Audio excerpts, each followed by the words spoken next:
What do you think of Lonzo Ball's play here, Charles? And I know you and LaVar have had words through other intermediaries and shows similar to this one. What do you make of his game, this young man's game, regardless of how it's being positioned by his dad? I think he's terrific.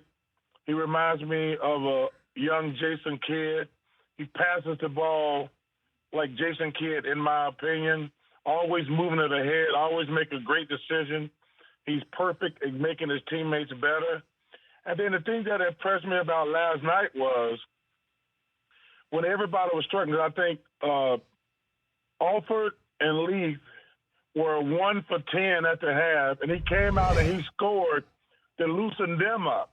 And then they scored after that. But he knew when he needed to be aggressive and score.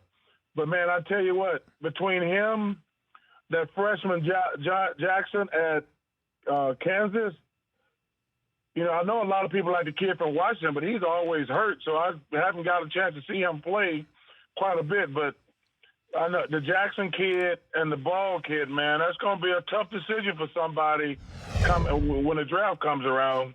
Well, do you think when the draft does come around, Charles, that there will be teams that would shy away from Lonzo because of what LaVar is saying and how he's putting his stuff out there quite a bit? No, I don't think that. I mean, the kid's just too good to pass up, especially if you need a point guard. I mean, it all depends on who, obviously, because some teams, they might have a point guard already. But if this kid's available and you need a point guard, you got to take him. He's terrific.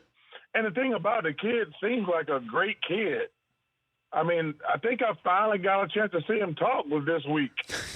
But he's a terrific kid, looks like from a distance, but he's just a hell of a player.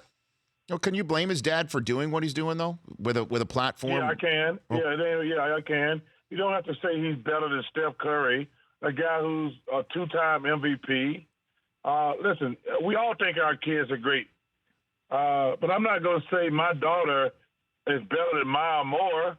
That just makes me stupid. I mean, you can think that, but you don't have to say it. And he should be proud of his kid. The kid's a hell of a player. But you don't have to go at Steph Curry. Steph Curry's earned his stripes. And then you don't have to go after Michael Jordan when you average 2 points a game. Please. But listen, he was trying, and it's unfortunate because people talk more about him than they do about his son. And they should be talking about his son because his son's a flat-out stud. Well, but you really think, though, that he does mean what he's saying, though, Charles? It just seems to me he's just playing the platform. Yeah, but it just takes away from his kid. Who's been on TV more, him or his kid? Him. And listen, I know how the media work. They're idiots, most of them.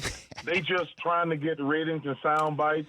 But at some point, you'd be like, yo, man, let your kid enjoy his only probably NCAA tournament.